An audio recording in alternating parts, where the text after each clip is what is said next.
What's going on, everyone? Fawad here. Welcome back to my YouTube channel. I've been getting a lot of questions regarding the new iPhones that are out. People asking what phone is right for them, what phone they should get since they're trying to upgrade their phone.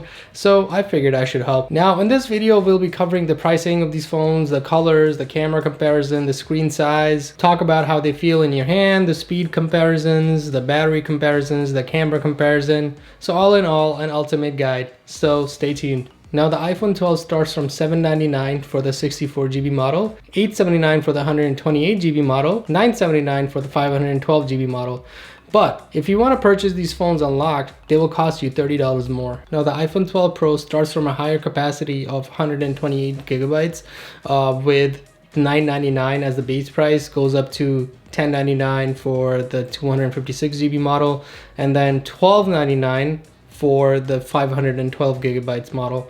The iPhone 12 Pro, however, doesn't have a $30 price increase for if you want to buy the phone unlocked. Now the iPhone 12 Pro Max starts $100 more from the base model of the 128GB, goes up to $1199 for the 256GB model, but then $1399 for the 512GB model. Now you've noticed Apple is charging you $200 more for the 512GB model when you compare it with the 256GB model. My guess is the storage is actually costing them more. I can't really think of anything else. Now I love the colors for the iPhone 12.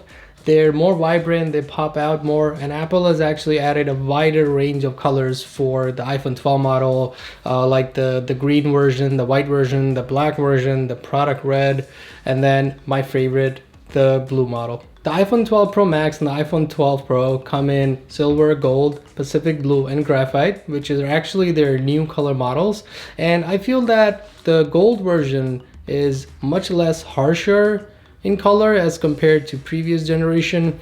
It feels more like an 18 karat gold color. Now all of these phones have Apple's Super Retina XDR display. The iPhone 12 and 12 Pro have 6.1 inches of screen size with 460 pixels per inch, with the iPhone 12 Pro Max having 6.7 inches of screen size with 458 pixels per inch. Now I know iPhone 12 Pro Max's PPI is 2 less than iPhone 12 and iPhone 12 Pro, but it's not really that significant if you consider its pixels per inch. The difference, however, comes along when you talk about viewing your phone screens when you're outside. The iPhone 12 has a max brightness nits of 625. The iPhone 12 and 12 Pro Max have max brightness nits of 800 respectively. iOS's YouTube app actually got an overhaul recently and now supports HDR content on the iPhone. It is actually really shocking how smooth the videos look. It's like viewing them on a high-priced OLED Sony Bravia or LG TVs.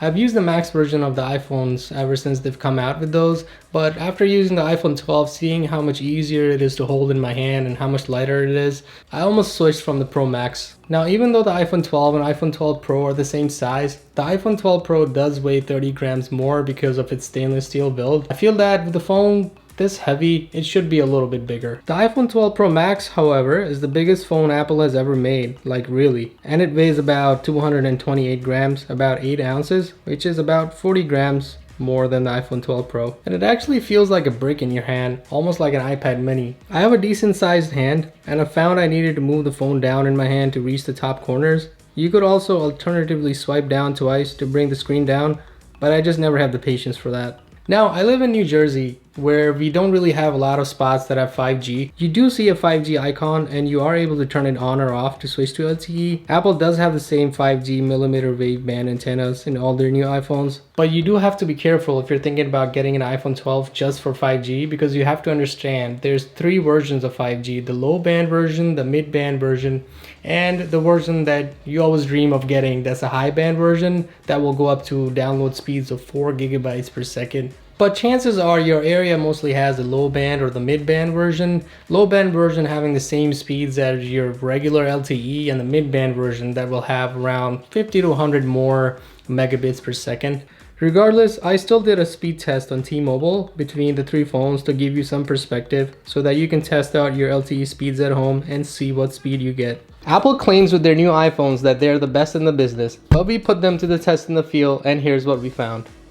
Wide lens comparison of the 3 phones show iPhone 12 Pro Max and 12 Pro do a great job at keeping the whites and the blacks balanced, while iPhone 12 shows signs of a washed image.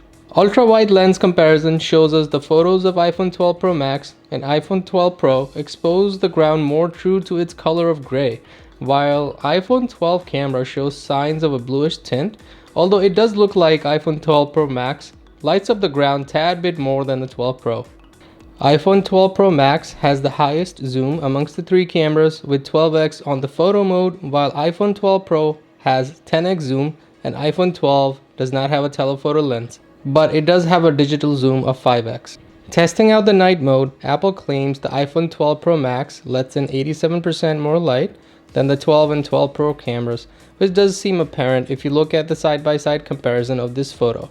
iPhone 12 Pro Max shows true-to-life colors in the night, with the skyline of Manhattan fully exposed with natural colors in the back, while iPhone 12 and iPhone 12 Pro show more warm colors that may not seem true to life. iPhone 12 Pro and Pro Max use the new LiDAR sensors in the back to capture a 3D model of the photo being taken and provide a more crisper photo in the night.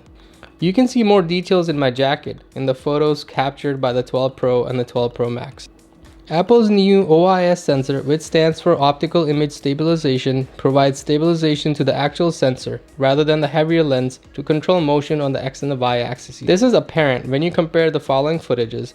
iPhone 12 Pro Max is noticeably more smoother and much brighter compared with the 12 and the 12 Pro. For the battery comparison, I used Tom's guide to provide you with the most accurate information. The source for that is in the description below. Basically, their test surfed the web continuously at 150 nits of brightness while launching a site every 30 seconds until the battery drained. And all of these tests were run on 4G and 5G. iPhone 12 lasted 8 hours and 25 minutes with iPhone 12 Pro lasting 9 hours and 6 minutes. And lastly, iPhone 12 Pro Max with the biggest battery lasting 10 hours and 53 minutes. I do like to give kudos to Tom's guide for finding out the battery capacity via their teardowns. Apple doesn't really mention that in the spec sheet. All of Apple's newest iPhones have the A14 Bionic chip, which is their latest technology for smartphones, but I went ahead and took the speed tests of these three phones, and it turned out the iPhone 12 Pro Max actually performed a little bit better as compared to the iPhone 12 and the iPhone 12 Pro. Thank you everyone for watching the video. If this helped you with your decision or gave you information you didn't know before, then please don't forget to hit the like button and subscribe if you don't want to miss any future videos. It helps the channel immensely as well. And then finally, please stay safe and don't forget to mask up.